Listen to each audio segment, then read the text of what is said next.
Hello everyone, welcome to my YouTube channel my future 10G। आज हम आप सभी के लिए बिहार शिक्षक भर्ती 4.0 इसके लिए साइंस के मोस्ट इंपॉर्टेंट क्वेश्चन लेकर के आए हैं। ये जितने भी क्वेश्चन है टोटल आपके एग्जाम में किसी न किसी पूछे गए हैं। तो ये देखिए, इसमें जो है टोटल 50 MCQ टाइप क्वेश्चन है और यह जो है आपके बिहार के किसी न किसी एग्जाम में पूछा गया है। और देखिए, बीपीएससी प्रीलिम्स के जितने भी क्वेश्चन हैं साइंस के, उस सभी क्वेश्चनों को आप लोगों को करना है, क्योंकि साइंस के अभी तक जितने भी क्वेश्चन बीपीएससी प्रीलिम्स में पूछे गए हैं वहां से डायरेक्ट आपके एग्जाम में क्वेश्चन बन रहे हैं। तो उन क्वेश्चनों को भी इस सीरीज में हम कवर कराएंगे, तो आप लोग वीडियो को अंत तक जरूर देखिएगा। चलिए देखिए, स्टार्ट करते हैं। देखिए, फर्स्ट नंबर क्वेश्चन है। देखिए, ये कितनी बार क्वेश्चन पेपर में आया हुआ है, तो यही सब क्वेश्चन जो है आपके एग्जाम में रिपीट करता है, तो आप लोग इसे अंत तक जरूर देखिएगा। बताइए, सूखी बर्फ है, बताइए सूखी बर्फ जो होता है यह क्या होता है? बताइए, ठोस नाइट्रोजन होता है, ठोस ऑक्सीजन होता है, ठोस कार्बन डाइऑक्साइड होता है, या फिर उपयुक्त में से एक से अधिक, या फिर उपयुक्त में से कोई नहीं। तो देखिए, सूखी बर्फ जो होता है ये ठोस कार्बन डाइऑक्साइड होता है। ऑप्शन नंबर सी जो है इसका करेक्ट आंसर हो जाएगा। सूखी बर्फ जो है ये ठोस कार्बन डाइऑक्साइड है। ऑप्शन नंबर सी जो है इसका करेक्ट आंसर हो जाएगा। इसे आप लोग याद रखिएगा। नेक्स्ट क्वेश्चन देखिए, क्वेश्चन नंबर सेकंड है।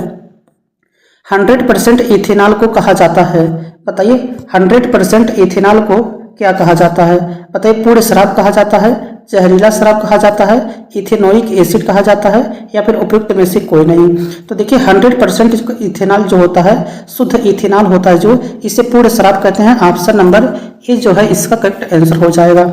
100% शुद्ध इथेनॉल को क्या कहा जाता है? पूर्ण शराब कहा जाता है। ऑप्शन नंबर ए जो है इसका करेक्ट आंसर हो जाएगा। चलिए नेक्स्ट क्वेश्चन देखिए, क्वेश्चन नंबर 3 है। शुष्क बुझे हुए चूने पर क्लोरीन गैस की क्रिया से कौन सा पदार्थ बनता है? बताइए, अगर शुष्क बुझे हुए चूने पर क्लोरीन गैस की क्रिया करवाई जाए तो इससे जो है कौन सा पदार्थ बनेगा? बताइए, कैल्शियम क्लोराइड बनेगा, विरंजक चूर्ण बनेगा, हाइड्रोक्लोरिक अम्ल बनेगा, या फिर उपयुक्त में से एक से अधिक, या फिर उपयुक्त में से कोई नहीं। तो देखिए, अगर शुष्क बुझे हुए चूने पर क्लोरीन गैस की क्रिया करवाया जा रहा है तो इससे पदार्थ जो बनेगा ये विरंजक चूर्ण। ऑप्शन नंबर बी जो है इसका करेक्ट आंसर हो जाएगा। देखिए, विरंजक चूर्ण जो होता है इसी को ब्लीचिंग पाउडर भी कहते हैं। विरंजक चूर्ण को क्या कहते हैं? ब्लीचिंग पाउडर कहते हैं। ये भी बात आप लोग याद रखिएगा। अगर पूछेगा शुष्क बुझे हुए चूने का सूत्र क्या होता है, तो CaOH का होल ट्वाइस। CaOH का होल ट्वाइस जो है शुष्क बुझे हुए चूने का रासायनिक सूत्र है। इसे भी आप लोग याद रखिएगा। नेक्स्ट क्वेश्चन देखिए, क्वेश्चन नंबर 3 है। सूर्य की सतह का तापमान अनुमानतः कितना है? बताइए, सूर्य की सतह का जो तापमान होता है अनुमानतः कितना होता है?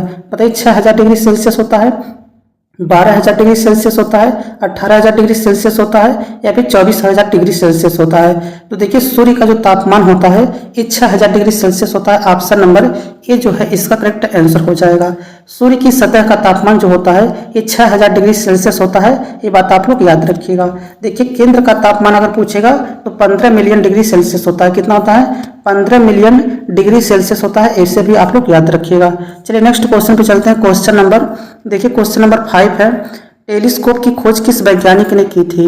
बताइए, टेलीस्कोप की खोज जो है यह किस वैज्ञानिक ने की थी? बताइए, न्यूटन ने की थी, रदरफोर्ड ने की थी, या फिर जेम्स वाट ने की थी, या फिर गैलीलियो ने की थी? तो बताइए, टेलीस्कोपिक की खोज जो है निम्नलिखित में से किस वैज्ञानिक के द्वारा किया गया था? तो देखिए, टेलीस्कोप का संबंध जो गैलीलियो से है। ऑप्शन नंबर डी जो है इसका करेक्ट आंसर हो जाएगा। टेलीस्कोप का संबंध जो है गैलीलियो से है। ऑप्शन नंबर डी जो है इसका करेक्ट आंसर हो जाएगा। अगर पूछेगा आप लोगों से कि जेम्स वाट जो है किसकी खोज किए थे, तो वास्प इंजन की। अगर पूछेगा जेम्स वाट जो है किसकी खोज किए थे, तो वास्प इंजन की थी। इसे भी आप लोग याद रखिएगा। न्यूटन जो थे ये क्या किए थे? गुरुत्वाकर्षण की खोज किए थे। ये भी आपको पता होना चाहिए। चलिए नेक्स्ट क्वेश्चन देखिए, क्वेश्चन नंबर 6 है। उपग्रह सैटेलाइट का उपयोग किया जाता है। बताइए, उपग्रह जो होते हैं इसका उपयोग जो है क्यों किया जाता है? बताइए, ऊर्जा पैदा करने के लिए किया जाता है, टेलीविजन के लिए किया जाता है, रेडियो के लिए किया जाता है, या फिर प्रकाश हेतु किया जाता है? तो देखिए, उपग्रह जो सैटेलाइट होते हैं इनका उपयोग जो है टेलीविजन के लिए किया जाता है। ऑप्शन नंबर बी जो है इसका करेक्ट आंसर हो जाएगा। उपग्रह सैटेलाइट जो होते हैं इनका प्रयोग जो है टेलीविजन के लिए किया जाता है। ऑप्शन नंबर बी जो है इसका करेक्ट आंसर हो जाएगा। नेक्स्ट क्वेश्चन देखिए, क्वेश्चन नंबर 7 है। जल से बाहर निकाले जाने पर मछलियां मर जाती हैं क्योंकि? बताइए, जल से बाहर निकाले जाने पर मछलियां मर जाती हैं, इसका रीजन बताइए क्या है? बताइए, ऑप्शन फर्स्ट दिया है उन्होंने उन्हें ऑक्सीजन अधिक मात्रा में प्राप्त होती है, उनका शारीरिक ताप बढ़ जाता है, वे श्वसन नहीं ले पाती हैं, वे जल में नहीं चल पाती हैं। तो देखिए इसका करेक्ट आंसर हो जाएगा वे श्वसन नहीं ले पाती हैं। ऑप्शन नंबर बी जो है इसका करेक्ट आंसर हो जाएगा, वे श्वसन जो है नहीं ले पाती हैं। ऑप्शन नंबर सी जो है इसका करेक्ट आंसर हो जाएगा, इसका ऑप्शन नंबर सी जो है करेक्ट आंसर हो जाएगा। देखिए अगर आप लोग बिहार शिक्षक भर्ती 4.0 की तैयारी कर रहे हैं तो इस चैनल को सब्सक्राइब करके बेल आइकन को प्रेस जरूर कर लीजिएगा, क्योंकि इस चैनल पर बिहार शिक्षक भर्ती से रिलेटेड ही क्वेश्चन को करवाया जाएगा। तो आप लोग चैनल को सब्सक्राइब करके बेल आइकन को प्रेस जरूर कर लीजिएगा। चलिए नेक्स्ट क्वेश्चन पे चलते हैं। क्वेश्चन नंबर 8 देखिए, डॉल्फिन वर्गीकृत किए जाते हैं। बताइए डॉल्फिन जो होते हैं इसे वर्गीकृत किए जाते हैं। बताइए मत्स्य में, उभयचर में, सरीसृप में या फिर स्तनधारी में। तो देखिए डॉल्फिन जो होती हैं ये क्या होती हैं, मैमल्स वर्ग के अंतर्गत आती हैं और इसे जो है स्तनी में स्तन प्राणी होते हैं। ऑप्शन नंबर डी जो है इसका करेक्ट आंसर हो जाएगा। डॉल्फिन जो होता है ये मैमल वर्ग के अंतर्गत आता है, इसे आप लोग याद रखिएगा। चलिए नेक्स्ट क्वेश्चन पे चलते हैं। क्वेश्चन नंबर 9 देखिए, वृक्ष की जड़ों को मृदा से पानी मिलता है। बताइए वृक्ष की जड़ों को मृदा से पानी कैसे मिलता है।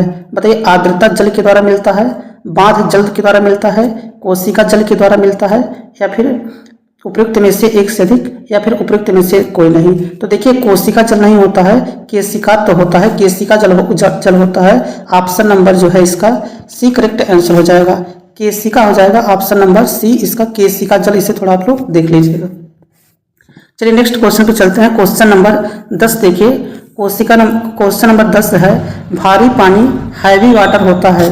बताइए भारी पानी हैवी वाटर होता है।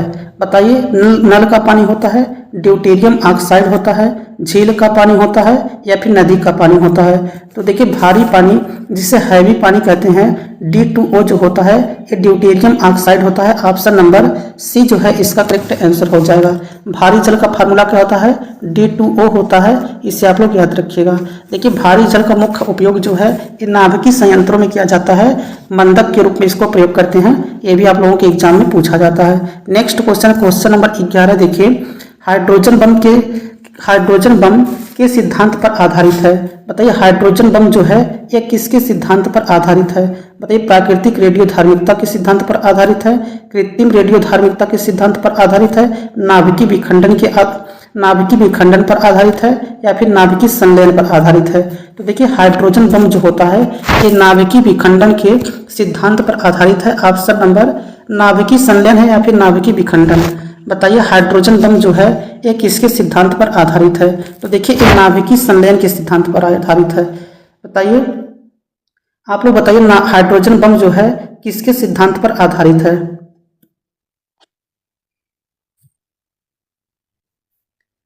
तो इसका करेक्ट आंसर हो जाएगा नाभिकीय संलयन के सिद्धांत पर आधारित है।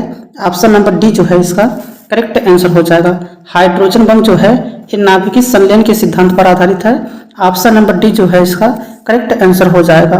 नेक्स्ट क्वेश्चन है, वर्ष 1898 में एक परमाणु का पहला मॉडल प्रस्तावित किया गया था। बताइए 1898 में एक परमाणु का पहला मॉडल प्रस्तावित किया गया था। बताइए नील बोर ने किया था, जे थॉमसन ने किया था, एल्बर्ट आइंस्टीन ने किया था या फिर ई रदरफोर्ड ने किया था। तो बताइए वर्ष 1898 में एक परमाणु का पहला मॉडल जो है ये किसके द्वारा प्रस्तुत किया गया था। तो देखिए इसका करेक्ट आंसर हो जाएगा जे थॉमसन ने किया था। ऑप्शन नंबर बी जो है इसका करेक्ट आंसर हो जाएगा। जे थॉमसन के द्वारा जो है 1898 में एक परमाणु का पहला मॉडल प्रस्तावित किया गया था। ऑप्शन नंबर बी जो है इसका करेक्ट आंसर हो जाएगा। नेक्स्ट क्वेश्चन नंबर 13 देखिए, गैसीय से तरल या ठोस अवस्था में परिवर्तन की प्रक्रिया को क्या कहते हैं। बताइए गैस से तरल से फिर या ठोस अवस्था में परिवर्तन की प्रक्रिया को क्या कहा जाता है। बताइए वाष्पीकरण कहते हैं, संघनन कहते हैं या फिर ओस गठन कहते हैं या फिर द्रवण कहते हैं। तो बताइए गैस से तरल या ठोस अवस्था में परिवर्तन की प्रक्रिया को क्या कहते हैं। तो देखिए इसे संघनन कहते हैं। ऑप्शन नंबर बी जो है इसका करेक्ट आंसर हो जाएगा। गैस से तरल या फिर ठोस अवस्था में परिवर्तन की प्रक्रिया जो होती है इसे संघनन कहा जाता है। ऑप्शन नंबर बी जो है इसका करेक्ट आंसर हो जाएगा। नेक्स्ट क्वेश्चन है क्वेश्चन नंबर 14 देखिए, एसिटिक अम्ल की गंध किसके समान होती है। बताइए एसिटिक अम्ल की गंध जो है यह किसके समान होती है?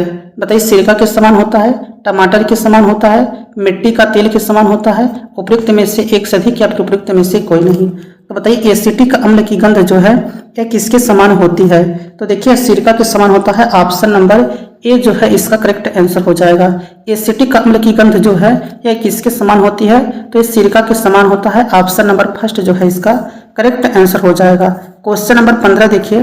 क्वेश्चन नंबर 15 है, निम्नलिखित में से कौन सा एक रेडियोधर्मी तत्व द्वारा उत्सर्जित धनात्मक रूप से आवेशित कण है? बताइए, निम्नलिखित में से कौन सा एक रेडियोधर्मी तत्व द्वारा उत्सर्जित धनात्मक रूप से आवेशित कण है? बताइए, कैथोड किरण है, बीटा किरण है, अल्फा किरण है, उपयुक्त में से एक से अधिक या फिर उपयुक्त में से कोई नहीं। तो बताइए, निम्नलिखित में से कौन सा रेडियोधर्मी तत्व द्वारा उत्सर्जित धनात्मक रूप से आवेशित कण है? तो धनात्मक रूप से आवेशित कण की बात किया जाए तो ये अल्फा कण होता है। ऑप्शन नंबर सी जो है इसका करेक्ट आंसर हो जाएगा।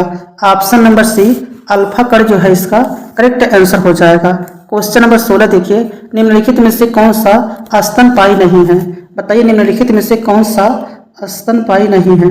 बताइए, मछली, व्हेल, चमगादड़ या फिर इनमें से कोई नहीं। तो बताइए, निम्नलिखित में से कौन सी स्तनपायी नहीं है?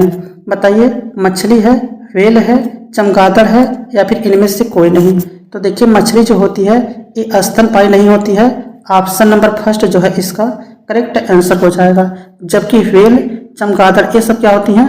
स्तनपायी होती हैं और मछली जो है स्तनपायी नहीं होती है। इसे आप लोग याद रखिएगा। नेक्स्ट क्वेश्चन देखिए। क्वेश्चन नंबर 17 है, लीवर फ्लूक किसके पित्तवाहिनी में रहता है? बताइए, लीवर फ्लूक जो है यह किसके पित्तवाहिनी में रहता है? बताइए, घोड़ा के पित्तवाहिनी में रहता है, गाय के पित्तवाहिनी में रहता है, आदमी या फिर भेड़? तो बताइए, लीवर फ्लूक जो है यह किसके पित्तवाहिनी में रहता है? तो ये भेड़। ऑप्शन नंबर डी जो है इसका करेक्ट आंसर हो जाएगा। लीवर फ्लूक जो है ये किसके पित्तवाहिनी में रहता है? तो ये भेड़ के पित्तवाहिनी में रहता है। इसे आप लोग याद रखिएगा। नेक्स्ट क्वेश्चन देखिए। क्वेश्चन नंबर 18 है, एक रानी मधुमक्खी किस प्रकार के अंडे देती है? बताइए, एक रानी मधुमक्खी किस प्रकार के अंडे देती है? बताइए, एक प्रकार जिससे सभी जातियां विकसित होती हैं, दो प्रकार एक से बनती है रानी और कार्यकर्ता तथा दूसरे से बनता है ड्रोन, तीन प्रकार जिससे बनती हैं रानी, ड्रोन और कार्यकर्ता, अनिषेचित अंडे मर जाते हैं जबकि निषेचित अंडे सभी जातियां बनाते हैं। तो बताइए, रानी मधुमक्खी जो है ये किस प्रकार की अंडे देती हैं? तो देखिए, दो प्रकार की अंडे देती हैं। एक से बनती है रानी और जो है कार्यकर्ता तथा दूसरे से बनती है ड्रोन। तो इसका ऑप्शन नंबर बी जो है करेक्ट आंसर हो जाएगा। रानी मधुमक्खी जो है दो प्रकार की अंडा देती है। इसे आप लोग याद रखिएगा। नेक्स्ट क्वेश्चन देखिए। क्वेश्चन नंबर 19 है, निम्नलिखित में से कौन सी विद्युत चुंबकी नहीं है? बताइए, निम्नलिखित में से कौन सी विद्युत चुंबकी नहीं है? बताइए, गामा किरण, अल्फा किरण, एक्स किरण, उपयुक्त में से एक से अधिक या फिर उपयुक्त में से कोई नहीं। तो बताइए, निम्नलिखित में से कौन से विद्युत चुंबकीय तरल नहीं है? तो देखिए, गामा किरण और एक्स किरण ये दोनों जो है विद्युत चुंबकीय तरंगे हैं, लेकिन जो है अल्फा किरण जो है ये विद्युत चुंबकीय तरंग नहीं है। तो इसका ऑप्शन नंबर बी जो है करेक्ट आंसर हो जाएगा। विद्युत चुंबकीय तरंग जो है इसमें से गामा किरण भी है और एक्स किरण भी है, जबकि अल्फा किरण जो है ये विद्युत चुंबकीय किरण नहीं है। ऑप्शन नंबर बी जो है इसका करेक्ट आंसर हो जाएगा। चलिए नेक्स्ट क्वेश्चन पे चलते हैं। क्वेश्चन नंबर 20 देखिए। चुंबकीय कंपास की सुई बताइए चुंबक क्षेत्र के समानांतर स्वयं को संरेखित करती है, चुंबकीय क्षेत्र के लंबवत स्वयं को संरेखित करती है, केवल अस्थायी चुंबकत्व से प्रभावित होती है, विद्युत प्रवाह के द्वारा उत्पन्न चुंबकीय क्षेत्र में घूमती है। तो देखिए, चुंबकीय कंपास की जो सुई होती है इसका करेक्ट आंसर हो जाएगा चुंबकीय क्षेत्र के समानांतर स्वयं को संरेखित करती है। ऑप्शन नंबर ए जो है इसका करेक्ट आंसर हो जाएगा।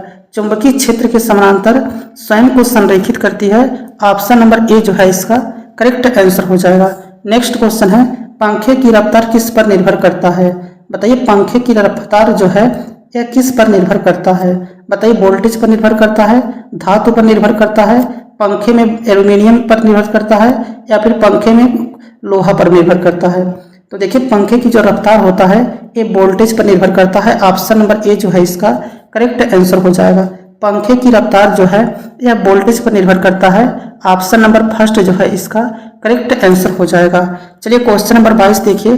तांबे की मिश्र धातु है। बताइए, तांबे की मिश्र धातु जो है निम्नलिखित में से कौन सी है? डूरालुमीन है, मैग्नीशियम है, पीतल है या फिर इस्पात है? देखिए तांबा का जो मिश्र धातु होता है, तांबा का जो मिश्र धातु होता है ये क्या होता है? ये पीतल होता है। ऑप्शन नंबर बी जो है इसका करेक्ट आंसर हो जाएगा। तांबा जो होता है पीतल और जस्ता से मिलकर के बना होता है, इसे आप लोग याद रखिएगा। देखिए पीतल जो होता है ये प्रकृति में जो है मुक्त अवस्था में अथवा संयुक्त दोनों अवस्था में पाया जाता है। प्रकृति में तांबा जो होता है मुक्त अथवा, पीतल की बात नहीं कर रहे हैं, पीतल को ही क्या कहते हैं बताइए? पीतल को ही क्या कहते हैं? तांबा कहते हैं। तो प्रकृति में तांबा जो होता है मुक्त अवस्था में अथवा संयुक्त अवस्था दोनों में पाया जाता है, ये बात आप लोग याद रखिएगा। चलिए नेक्स्ट क्वेश्चन पे चलते हैं। अगला क्वेश्चन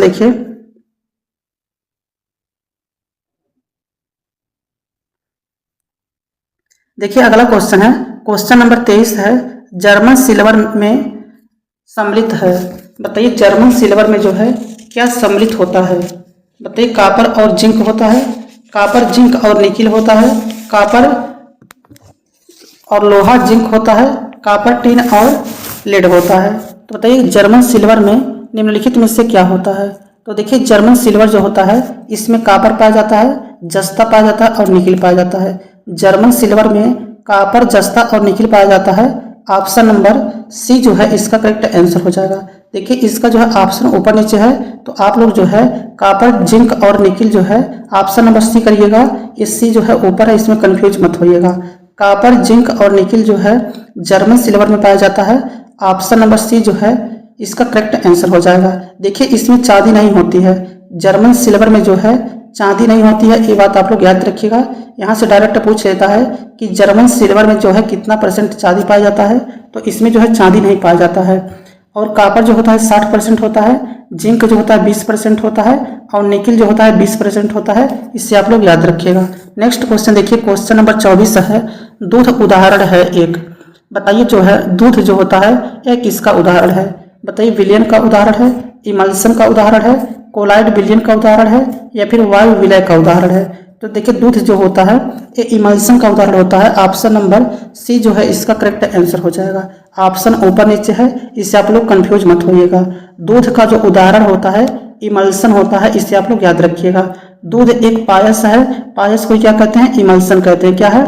पायस को ही क्या कहते हैं? इमल्सन कहते हैं। तो दूध जो होता है पायस या फिर इमल्सन का उदाहरण होता है, इसे आप लोग अच्छे से याद रखिएगा। नेक्स्ट क्वेश्चन देखिए, क्वेश्चन नंबर 25 है, जुगनू क्या है? बताइए निम्नलिखित में से जुगनू जो है क्या होता है? बताइए पक्षी होता है, कीट होता है, स्तनधारी होता है या फिर पौधा होता है? तो देखिए जुगनू जो होते हैं ये कीट वर्ग के अंतर्गत आते हैं। ऑप्शन नंबर सी जो है इसका करेक्ट आंसर हो जाएगा। जुगनू जो होते हैं ये कीट वर्ग के अंतर्गत आते हैं। ऑप्शन नंबर सी जो है इसका करेक्ट आंसर हो जाएगा। देखिए कीट जो होता है ये आर्थ्रोपोडा संघ का एक प्रमुख वर्ग है। कीट जो होता है ये किस संघ में आता है? तो आर्थ्रोपोडा संघ में आता है, इसे भी आप लोग याद रखिएगा। नेक्स्ट क्वेश्चन देखिए, क्वेश्चन नंबर 26 है, सबसे छोटा जीव जो स्वयं विकसित एवं प्रजनन करने में समर्थ है। बताइए सबसे छोटा जीव जो स्वयं विकास एवं प्रजनन करने में समर्थ है। बताइए विषाणु है, जीवाणु है, माइक्रोप्लाज्मा है या फिर बैक्टीरियोफेज है? तो देखिए सबसे छोटा जीव जो स्वयं विकास एवं प्रजनन करने में समर्थ है इसे माइक्रोप्लाज्मा कहते हैं। ऑप्शन नंबर सी जो है इसका करेक्ट आंसर हो जाएगा। माइक्रोप्लाज्मा ऑप्शन नंबर सी जो है इसका करेक्ट आंसर हो जाएगा। सबसे छोटा जीव जो स्वयं विकास एवं प्रजनन करने में समर्थ है इसे माइक्रोप्लाज्मा ऑप्शन नंबर सी जो है इसे करेक्ट आंसर हो जाएगा। बताइए जीवाणु से होने वाले रोग कौन कौन से हैं? बताइए जीवाणु से होने वाले रोग जो है कौन कौन से हैं? तो देखिए जीवाणु से टिटनेस होता है, टिटनेस, हैजा, टाइफाइड, क्षय रोग, डिप्थीरिया, प्लेग, काली खांसी, निमोनिया, कोढ़, गोनेरिया, सिफिलिस, ये सब जो है जीवाणु बैक्टीरिया से होने वाले रोग हैं। इसी तरह आप लोगों से पूछेगा वायरस से होता है कौन कौन सा रोग? तो वायरस से बताइए एड्स, पोलियो, इन्फ्लुएंजा, चेचक, खसरा, रेबीज, हर्पीज, ये सब जो है वायरस से होने वाले रोग हैं, इसे आप लोग याद रखिएगा। नेक्स्ट क्वेश्चन देखिए, क्वेश्चन नंबर 27 है, प्रकाश की ओर पौधों के झुकाव का मुख्य कारण क्या है? बताइए प्रकाश की ओर पौधों के झुकाव का मुख्य कारण क्या होता है? बताइए मूलाग्र पर ऑक्सीजन की सांद्रता होता है, प्ररोह छोर पर ऑक्सीजन की सांद्रता होता है। प्ररोह के छायादार भाग की ओर ऑक्सीजन का विसरण होता है। उपयुक्त में से एक से अधिक या फिर उपयुक्त में से कोई नहीं। तो बताइए प्रकाश की ओर पौधों के झुकाव का मुख्य कारण क्या है? तो देखिए प्ररोह के छायादार भाग की ओर ऑक्सीजन का विसरण, ऑप्शन नंबर सी जो है इसका करेक्ट आंसर हो जाएगा। प्ररोह के छायादार भाग की ओर ऑक्सीजन का विसरण, ऑप्शन नंबर सी जो है इसका करेक्ट आंसर हो जाएगा। नेक्स्ट क्वेश्चन है क्वेश्चन नंबर 28। देखिए एक सामान्य शुष्क सेल में विद्युत अपघटन होता है। बताइए एक सामान्य शुष्क सेल में विद्युत अपघटन होता है।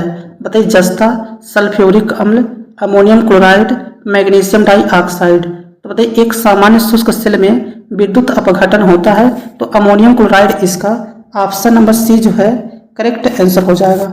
28 का अमोनियम क्लोराइड के रूप में जो है विद्युत अपघटन होता है, ऑप्शन नंबर सी जो है इसका करेक्ट आंसर हो जाएगा।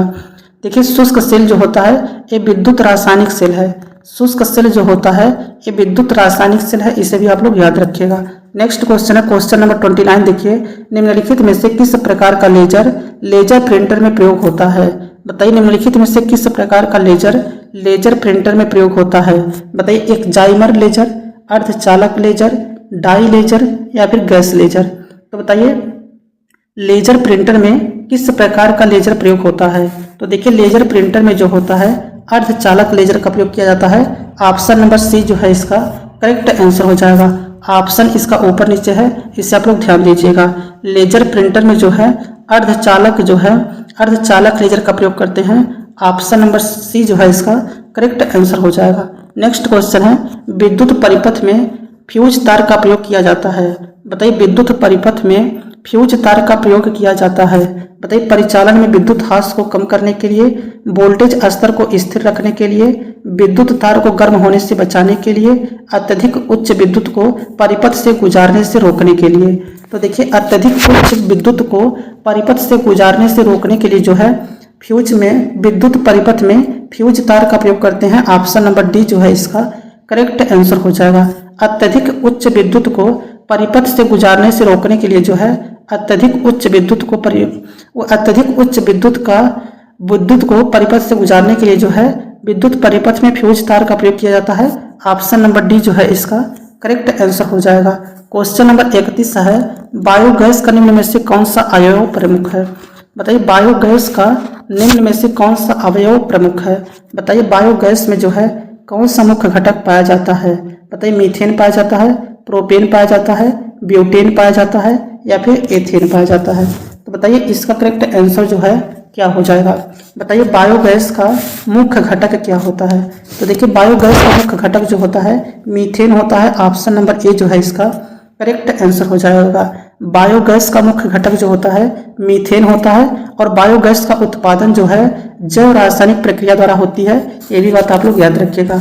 बायोगैस का मुख्य घटक जो है मीथेन होता है और बायोगैस का उत्पादन जो होता है जैव रासायनिक प्रक्रिया द्वारा होता है, इसे भी आप लोगों को याद रखना है। नेक्स्ट क्वेश्चन देखिए क्वेश्चन नंबर 32 है एलपीजी का मुख्य घटक क्या होता है? बताइए एलपीजी गैस का मुख्य घटक क्या होता है? बताइए मीथेन होता है, एथेन होता है, ब्यूटेन होता है या फिर प्रोपेन होता है। तो देखिए एलपीजी का मुख्य घटक जो होता है इसे क्या कहते हैं? इसे ब्यूटेन कहते हैं, ऑप्शन नंबर बी जो है इसका करेक्ट आंसर हो जाएगा। ऑप्शन ऊपर नीचे है, इसमें आप लोग कंफ्यूज मत होइएगा। एलपीजी का मुख्य घटक जो होता है ये ब्यूटेन होता है, ऑप्शन नंबर बी जो है इसका करेक्ट आंसर हो जाएगा। देखिए इसमें प्रोपेन एवं मीथेन भी पाया जाता है, लेकिन इसका मुख्य घटक जो है एलपीजी का ब्यूटेन होता है। इसके साथ साथ जो है प्रोपेन एवं एथेन भी पाया जाता है, इसे आप लोग याद रखिएगा। देखिए दुर्घटना से बचाव हेतु जो है अगर आप लोगों से पूछेगा कि एलपीजी गैस में दुर्घटना से बचाव हेतु कौन सी गैस मिलाई जाती है, तो इथाइल मरकप्टेन जो है इसमें मिलाई जाती है, जिससे इसका गंध जो है आप लोगों को पता चल जाता है कि एलपीजी का रिसाव हो रहा है या नहीं। तो कौन सी गैस होती है? इथाइल मरकप्टेन होता है और इसका फार्मूला होता है C2H5SH होता है, इसे भी आप लोग याद रखिएगा। नेक्स्ट क्वेश्चन है क्वेश्चन नंबर 33 है निम्नलिखित में से कौन सा सम्मोहक ड्रग है? बताइए निम्नलिखित में से कौन सा सम्मोहक ड्रग है? बताइए ल्यूमिनाल है, सैलाल है, कैटेकोल है या फिर केमिसाल है। तो बताइए निम्नलिखित में से कौन सा एक सम्मोहक ड्रग है। तो देखिए इसका करेक्ट आंसर हो जाएगा ल्यूमिनाल। ऑप्शन नंबर ए जो है इसका करेक्ट आंसर हो जाएगा। ल्यूमिनाल जो है एक सम्मोहक ड्रग है। ऑप्शन नंबर ए जो है इसका करेक्ट आंसर हो जाएगा। निम्नलिखित में से कौन सा एक सम्मोहक ड्रग है? तो ल्यूमिनाल जो है एक सम्मोहक ड्रग है, इसे आप लोग याद रखिएगा।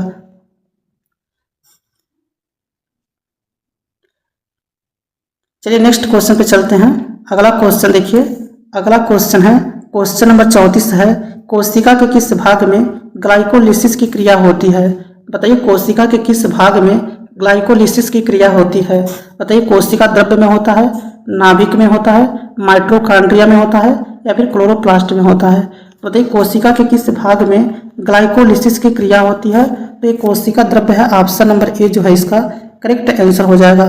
कोशिका द्रव्य में जो है ग्लाइकोलिसिस की क्रिया होती है। ऑप्शन नंबर फर्स्ट जो है इसका करेक्ट आंसर हो जाएगा। नेक्स्ट क्वेश्चन देखिए, क्वेश्चन नंबर 35 है, प्रोटोप्लास्ट क्या है? बताइए प्रोटोप्लास्ट जो होता है यह क्या होता है? बताइए कोशिका भित्त प्लस प्लाज्मा झिल्ली होता है, पादप कोशिका कोशिका भित्त होती है, साइटोप्लाज्मा प्लस कोशिका भित्त होती है या फिर प्लाज्मा झिल्ली साइटोप्लाज्म होता है? तो बताइए प्रोटोप्लास्ट जो है ये क्या है? तो देखिए ये पादप कोशिका भित्त है। ऑप्शन नंबर बी जो है इसका करेक्ट आंसर हो जाएगा। ऑप्शन नंबर बी जो है इसका करेक्ट आंसर हो जाएगा। नेक्स्ट क्वेश्चन देखिए, क्वेश्चन नंबर 36 है, ऊर्जा उत्पादन के लिए कोशिका प्रायः किसका उपयोग करती है?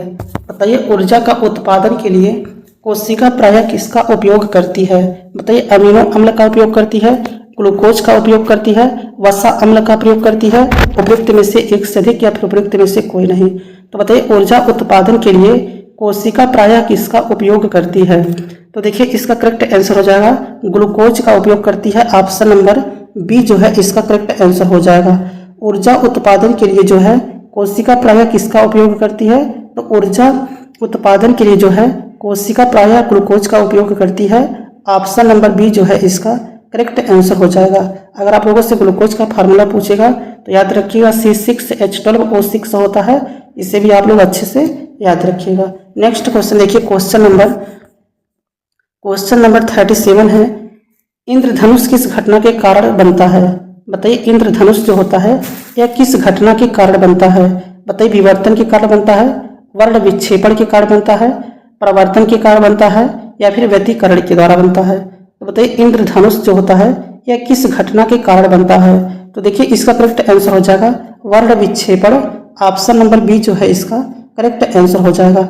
इंद्रधनुष जो होता है यह किस घटना के कारण बनता है? तो वर्ण विक्षेपण के कारण बनता है। ऑप्शन नंबर बी जो है करेक्ट आंसर हो जाएगा। नेक्स्ट क्वेश्चन है, तरल ताल की वास्तविक से कम गहराई दिखाई देने का कारण है? बताइए तरल ताल की वास्तविक से कम गहराई दिखाई देने का कारण क्या होता है? बताइए अपवर्तन होता है, प्रकाश का प्रकीर्णन होता है, प्रकाश का प्रकीर्णन व्यतिकरण है या फिर परावर्तन है? तो देखिए तरल ताल की वास्तविक से कम गहराई दिखाने का कारण जो होता है ये अपवर्तन होता है। ऑप्शन नंबर ए जो है इसका करेक्ट आंसर हो जाएगा। देखिए अपवर्तन के अन्य एग्जाम में उदाहरण पूछता है, जैसे पूछ लेगा तारे टिमटिमाते हुए दिखाई पड़ते हैं, इसका रीजन क्या है? तो ये भी अपवर्तन के कारण होता है।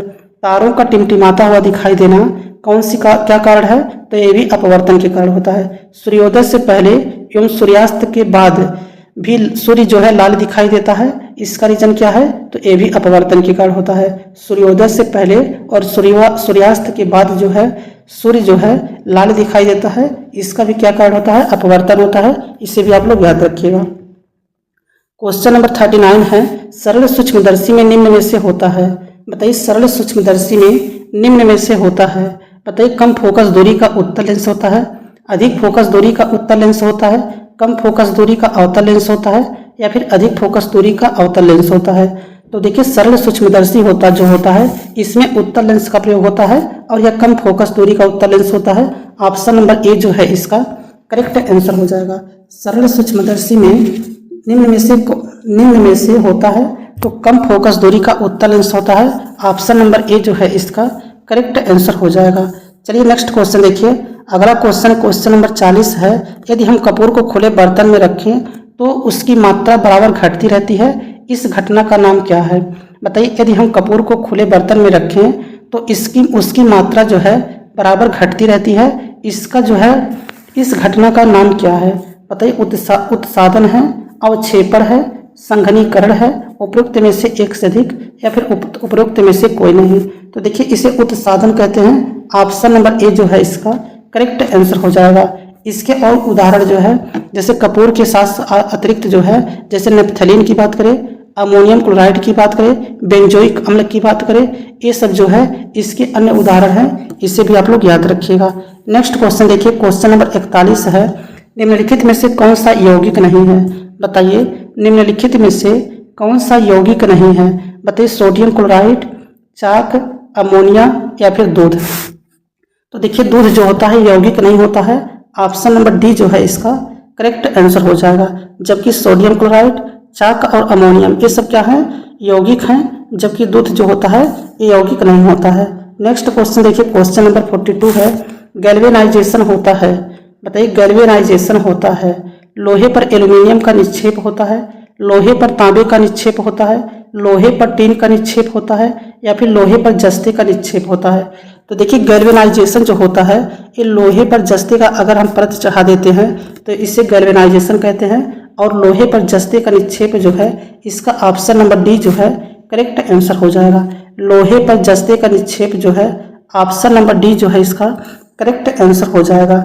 नेक्स्ट क्वेश्चन है क्वेश्चन नंबर 43 देखिए, कीटभक्षी पौधे मिट्टी में किसकी कमी से उगते हैं? बताइए कीटभक्षी पौधे जो होते हैं ये मिट्टी में किसकी कमी से उगते हैं? बताइए पानी की कमी से उगते हैं, मैग्नीशियम की कमी से उगते हैं, नाइट्रोजन की कमी से उगते हैं या फिर कैल्शियम की कमी से उगते हैं या फिर उपयुक्त में से एक से अधिक या फिर उपयुक्त में से कोई नहीं। तो देखिए कीटभक्षी पौधे जो होते हैं ये नाइट्रोजन की कमी से जो है मिट्टी में उगते हैं। ऑप्शन नंबर सी जो है इसका करेक्ट आंसर हो जाएगा। देखिए अगर पूछेगा आप लोगों से कि कीटभक्षी कौन कौन से होते हैं, कीटभक्षी जीव जो है कौन कौन से होते हैं या फिर कीटभक्षी पौधे, कीटभक्षी जीव नहीं होता, कीटभक्षी पौधे जो है कौन कौन से पूछेगा होते हैं तो pitcher plant, Venus, fly trap, cobra, lily और सनड्यूस ये सभी जो हैं कीटभक्षी पौधे होते हैं। इसे भी आप लोग याद रखिएगा। कीटभक्षी जंतु होते हैं तो उसको नहीं पूछता है, कीटभक्षी पौधे पूछता है कि कौन कौन से होते हैं। तो पीचर प्लांट जो है और वीनस और सनड्यूस ये मैक्सिमम बार क्वेश्चन पूछता है। पीचर प्लांट की बात करें, वीनस की बात करें और सनड्यूस की बात करें। चलिए नेक्स्ट क्वेश्चन देखिए, सूर्य ग्रहण लगता है जब। बताइए सूर्य ग्रहण जो है कब लगता है? चंद्रमा सूर्य और पृथ्वी के बीच हो, चंद्रमा सूर्य और पृथ्वी को मिलाने वाली रेखा पर नहीं हो, सूर्य चंद्रमा और पृथ्वी के बीच हो या फिर पृथ्वी चंद्रमा और सूर्य के बीच हो। तो देखिए सूर्य ग्रहण जो होता है जब सूर्य और पृथ्वी के बीच में जो है चंद्रमा आ जाता है, जब सूर्य और पृथ्वी के बीच में जो है चंद्रमा आ जाता है। तो देखिए इसका करेक्ट आंसर क्या हो जाएगा? जब सूर्य और पृथ्वी के बीच में चंद्रमा हो तो इसका जो है चंद्रमा सूर्य और पृथ्वी के बीच हो, चंद्रमा सूर्य और पृथ्वी के बीच हो तो इसका ऑप्शन नंबर ए जो है करेक्ट आंसर हो जाएगा। चंद्रमा जो है किसके किसके बीच हो तब सूर्य ग्रहण लगेगा? सूर्य और पृथ्वी के बीच हो तो इसका ऑप्शन नंबर ए जो है करेक्ट आंसर हो जाएगा। चलिए नेक्स्ट क्वेश्चन पे चलते हैं। क्वेश्चन नंबर 45 देखिए, एक सिलेंडर के गुरुत्वाकर्षण के केंद्र की स्थिति होती है। बताइए एक सिलेंडर के गुरुत्वाकर्षण के केंद्र की स्थिति होती है। बताइए उसके सबसे ऊपरी बिंदु पर होता है, सिलेंडर की धुरी के मध्य बिंदु पर होता है, उसकी सतह पर स्थित किसी बिंदु पर होता है, वृत्त के नीचे के केंद्र पर होता है। तो देखिए सिलेंडर की धुरी के मध्य बिंदु पर होता है। ऑप्शन नंबर बी जो है इसका करेक्ट आंसर हो जाएगा। सिलेंडर की धुरी के मध्य बिंदु पर होता है। ऑप्शन नंबर बी जो है इसका करेक्ट आंसर हो जाएगा। नेक्स्ट क्वेश्चन क्वेश्चन नंबर 46 देखिए, भौतिकी के विद्युत चुंबकत्व एवं प्रकाशिकी क्षेत्र के एकीकरण के लिए कार्य का श्रेणी निम्न में से किस वैज्ञानिक को दिया गया है? बताइए भौतिकी के विद्युत चुंबकत्व एवं प्रकाशीय क्षेत्रों के एकीकरण के लिए कार्य का श्रेणी निम्न में से किस वैज्ञानिक को दिया गया है? बताइए हारिस क्रिश्चियन अवेस्टर को दिया गया है, आइजैक न्यूटन को दिया गया है, जेम्स क्लर्क मैक्सवेल को दिया गया है या फिर माइकल फैराडे को दिया गया है। तो देखिए इसका करेक्ट आंसर हो जाएगा जेम्स क्लर्क मैक्सवेल को दिया गया है। ऑप्शन नंबर सी जो है इसका करेक्ट आंसर हो जाएगा। नेक्स्ट क्वेश्चन देखिए क्वेश्चन नंबर 47 है, प्रकाश संश्लेषण के लिए कौन सी गैस आवश्यक है? बताइए प्रकाश संश्लेषण के लिए कौन सी गैस जो है आवश्यक है। बताइए कार्बन डाइऑक्साइड आवश्यक है, नीचे से देखिए कार्बन डाइऑक्साइड है, नाइट्रोजन है, कार्बन मोनोऑक्साइड है या फिर ऑक्सीजन है। तो बताइए प्रकाश संश्लेषण करने के लिए जो है कौन सी गैस आवश्यक होती है। तो देखिए कार्बन डाइऑक्साइड आवश्यक होता है, ऑप्शन नंबर डी जो है इसका करेक्ट आंसर हो जाएगा। प्रकाश संश्लेषण के लिए जो है कार्बन डाइऑक्साइड गैस की आवश्यकता होती है, ऑप्शन नंबर डी जो है इसका करेक्ट आंसर हो जाएगा। नेक्स्ट क्वेश्चन, क्वेश्चन नंबर 48 देखिए, यूरेनियम से क्या बनता है। बताइए यूरेनियम से क्या बनता है। बताइए चम्मच बनता है, दवाइयाँ बनती है, बिजली बनता है या फिर पैसा बनता है। तो देखिए यूरेनियम जो होता है इससे बिजली बनाई जाती है, ऑप्शन नंबर सी जो है इसका करेक्ट आंसर हो जाएगा। यूरेनियम से बिजली बनाई जाती है, ऑप्शन नंबर सी जो है इसका करेक्ट आंसर हो जाएगा। नेक्स्ट क्वेश्चन देखिए, क्वेश्चन नंबर 49 है, क्विक सिल्वर एक और नाम है। बताइए क्विक सिल्वर जो है किस और नाम से जाना जाता है। बताइए एल्यूमिनियम के नाम से जाना जाता है, पारा के नाम से जाना जाता है, चांदी के नाम से जाना जाता है या फिर जस्ता के नाम से जाना जाता है। तो देखिए क्विक सिल्वर जो होता है इसे पारा के नाम से जाना जाता है, ऑप्शन नंबर बी जो है इसका करेक्ट आंसर हो जाएगा। क्विक सिल्वर जो होता है पारा के नाम से जाना जाता है, ऑप्शन नंबर बी जो है इसका करेक्ट आंसर हो जाएगा। नेक्स्ट क्वेश्चन, क्वेश्चन नंबर 50 देखिए, वाहनों से निकलने वाली प्रदूषित गैस मुख्यतः है। बताइए वाहनों से निकलने वाली प्रदूषित गैस जो है मुख्यतः कौन सी है। बताइए वाहनों से निकलने वाली प्रदूषित गैस जो है मुख्यतः है। बताइए कार्बन डाइऑक्साइड है, कार्बन मोनोऑक्साइड है या फिर मार्स गैस है या फिर नाइट्रोजन ऑक्साइड है। तो देखिए वाहनों से जो निकलने वाली गैस होती है एक कार्बन मोनोऑक्साइड होता है, ऑप्शन नंबर बी जो है इसका करेक्ट आंसर हो जाएगा। वाहनों से निकलने वाली जो है प्रदूषित गैस जो है मुख्यतः कौन सी होती है, कार्बन मोनोऑक्साइड होता है, ऑप्शन नंबर बी जो है इसका करेक्ट आंसर हो जाएगा। चलिए क्वेश्चन नंबर 50 तक ही था। अगर आप लोगों को वीडियो अच्छा लगा हो तो वीडियो को लाइक कर दीजिएगा और चैनल पर पहली बार आए हो तो चैनल को सब्सक्राइब कर लीजिएगा। Thanks for watching this video.